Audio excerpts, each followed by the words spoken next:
The Cardinals bullpen problem.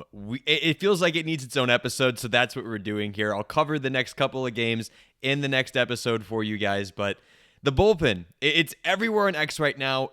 Let's break it down, look at every bullpen relief pitcher we have right now, and then get into how big of a problem is this really, and potentially, is it actually a little overstated? Thank you for tuning in to the St. Louis Cardinals Daily Podcast. My name is Andrew Teuscher, and let's start at looking at the bullpen from a grassroots effort, essentially. Let's look at each and every person and see what they're doing in order to feel the true impact of how potentially awful this bullpen has felt. Because there's multiple games now that Cardinals fans notice that the bullpen has just come out and has deliberately lost us or has tried their darndest to lose for us. So starting right off the bat, it's not hard to see. The Cardinals have the sixth highest reliever ERA, which I think might shock a lot of fans to see that it's that low. Let it be known. I mentioned this in yesterday's episode. In the Mets series, the bullpen was instrumental in the Cardinals winning that game, or winning that series, or winning 2 out of 3 of those games. They had to continue the work that the relief pitchers were doing that the starters were doing, because in the Mets series, the Cardinals offense was stagnant. The Cardinals offense has been pretty good in this first game against the Nationals and was really good against the Rays. But in between, it wasn't so amazing except for the one game against the Tigers. So relief pitching at times has been really good for the Cardinals. But we've had some insane blowups, which pulls us all the way down to the sixth highest reliever ERA. It's only been good in moments. It's not been good all the time. So let's look at each guy. Chris Roycroft. The people that are hurting us. He's definitely one. He gave up 5 earned runs. He's gone. He's been sent down. He's out. He can't hurt us. But the guys who are still up, I put him into buckets. And the first bucket is inexplicably awful. I don't understand it, but he's just been objectively terrible. And the only guy in this bucket is Matt Swanson. The guy who came in was supposed to be the potential closer for the St. Louis Cardinals for this year and maybe for several years to come. The Cardinals have had a thing for developing closing pitchers. It's been great. Trevor Rosenthal. Then after a couple of bumpy years, led over to a brief Alex Reyes stint where he was phenomenal. And then he handed the baton over to eventually Ryan Helsley, who was phenomenal. And now the Cardinals are in a spot where Riley O'Brien looks like he could be the next guy, but we thought Matt Swanson, at just 26 years old, was going to be the next Cardinals closer for the next 3 or 4 years, which is, typically the lifespan of a closer. It's not usually a very long one. But instead of the 1.94 ERA he had last year, Matt Swanson, despite his pitches looking the exact same, his pitch mix looking the exact same, he's at a 15 ERA right now, and he's given up 10 earned runs in the pure counting stats. The next most on the Cardinals was Chris Roycroft at 5 earned runs. So it's by far, he's been the most damaging player in the Cardinals bullpen, and you saw it last night. Just came out and completely blew us away with how horrible it was. And he's in his head. Go read a great article on the Post-Dispatch by Derek Gould, getting an interview with Matt Swanson, hearing some of his words. He's at a loss. He said, I don't really know. He acknowledges his stuff is really mostly the same, but our guys figuring him out? He doesn't know. He was talking about how Brady House, who hit that home run off of him, hit it off the sweeper. He said, this guy usually can't hit the sweeper, and usually is just hunting cutter, so I didn't throw him one. Or he's usually hunting the sinker, but it didn't throw him one. And then he jumped on that sweeper and hit it over the wall. He's at a loss. Matt Swanson hasn't been sent down just yet at the time of this recording. I'm recording this midday on Tuesday. The lineup still hasn't gotten out yet, and it usually is out by now. So I wonder if there's some sort of transaction happening there. I think he needs to be sent down. I am not giving up on Matt Swanson. The stuff is ridiculous. I can go back to some other guys who have been up and down. Some people are saying this is Ryan Fernandez. Could be. A guy who was really, really good one year and a year at a time where no one was looking at him. And then when the spotlight got shined on him, he completely vanished and has been awful. I think it might be more of a Ryan Helsley thing where he was up and down trying to figure out how to be used and had some good times and had some bad times before settling in. That's my hope, at least, and I think that's very possible. So Matt Swanson, inexplainably awful. Then we get into the category of we know who you are. Chris Roycroft I threw in here. We know who he is. Not great. Hopefully he can be better than he's been, but he's not a great reliever. Ryan Stanek, we know who you are. You're a guy who is a coin flip shot at being good or bad. He could come in and look like one of the greatest relief pitchers in all of baseball, throwing 100 with a splitter that's disgusting. But if he can't control the splitter, we know he's not worthwhile, and people are going to hit his fastball because it's not great unless it's being complimented. So 4 earned runs he's given up. 3 were last night. He's been in 6 outings. Half have been really good. Half have been terrible. Justin Brule, same thing. I threw him in this category. 4 earned runs in 6 innings pitched. A couple of, like Stanek, half of his outings, good, came in, shut it down, including a multiple inning outing where he came in with 0 earned runs. But he's had games where he just has been terrible. And then we get into the category of candle lit. All right. Guys, I'm still holding out hope for. I still have a candle lit saying I think they could be something. George Soriano. He's given up 2 earned runs on the season, and his only troubles have come in his last 2 appearances where he gave up 1 earned run in each. Last night was by far his worst time. Last night being Monday night was by far his worst game. And up until then, he's been really, really good. And StatCast was saying it's not just luck, he's dominated with his solid fastball changeup mix-up. I'm hoping... I don't have a strong feeling of George Soriano just based on the stats. I have to keep a candle lit open to say that he could be good going forward. The other guys have been around for a long time. I don't have much hope for developing into something different. I just think Soriano still has hope. Gordon Graceffo's another. 0 earned runs. He has not given up an earned run, has appeared 3 different times, but he weirdly hasn't pitched like all but once this month. Like really hasn't been around much at all, just kind of disappeared. And the underlying stats say that he hasn't been good, and you can kind of see it. He's getting hit early. He's not throwing a ton of pitches in his outings because the guys are jumping on the balls and they're just not getting hit into outs. Or into runs right now.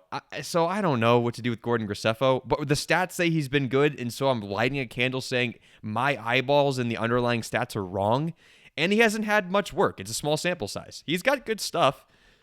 Let's see if he can be better. And then we get into the studs, just the straight studs category. I don't have to spend any time here. Guys, Riley O'Brien and JoJo Romero. If the Cardinals were competing this year, we'd be talking about the Cardinals having this end of the bullpen two-headed monster that shuts games down out of nowhere.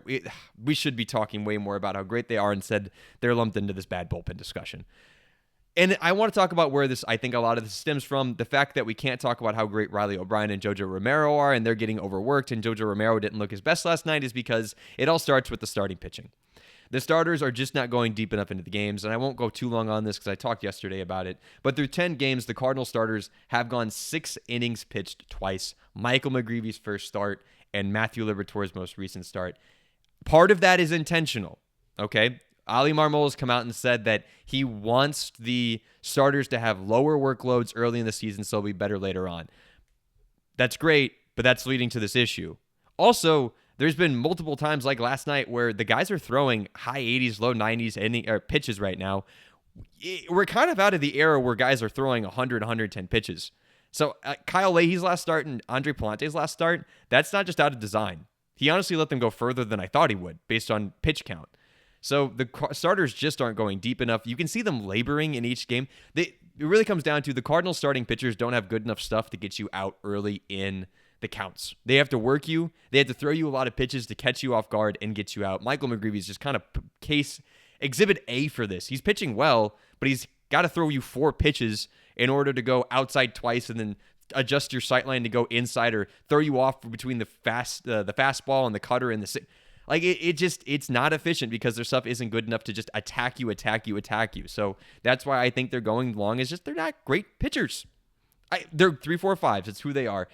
And let's be honest, this isn't unique to the Cardinals. Again, the Cardinals is 6th in reliever ERA. We're bad, but we're not like historically awful despite what it feels like right now.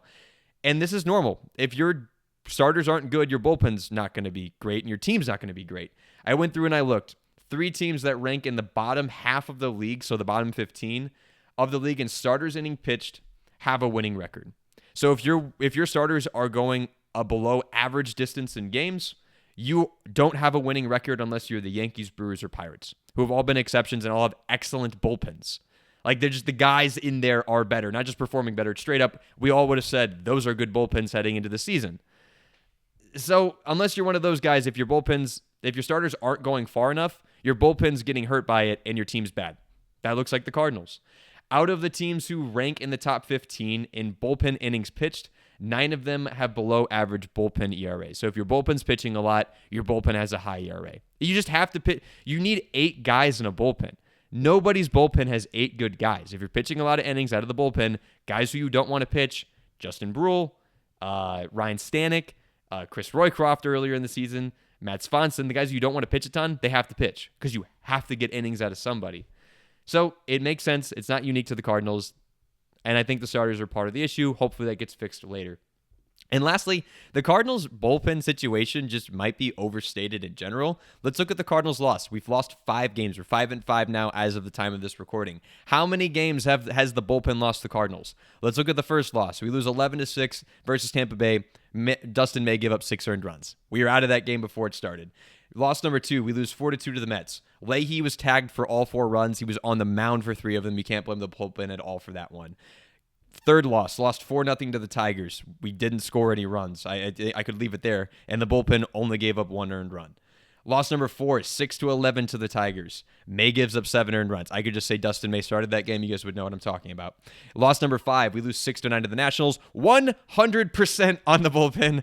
There is no argument given. And I need to get it out there that the walk-off win that J.J. Weatherholder had earlier was a blown save. 2 games have been severely impacted by the bullpen trying to lose us the game or almost losing us the game, but we've really only lost 1 game because of the bullpen. We've had 5 save opportunities, converted 3 of them, and again, the only ones we haven't converted was Justin Brule technically got hit with a blown save last night, and Ryan Stanek in that game we ended up winning. So this bullpen problem, it's not been good. It actually hasn't impacted the team dramatically because we have 2 studs on the back end who have closed out games when we needed to. Last night was really the only circumstance where that hasn't happened, again, other than the walk-off win we had earlier. You have 8 relievers. 2 of them are good. If we can just get 1 more guy, 3 out of 8 being really good is right where you want to be. And the Cardinals just keep being in games. Like, frankly, that's an issue.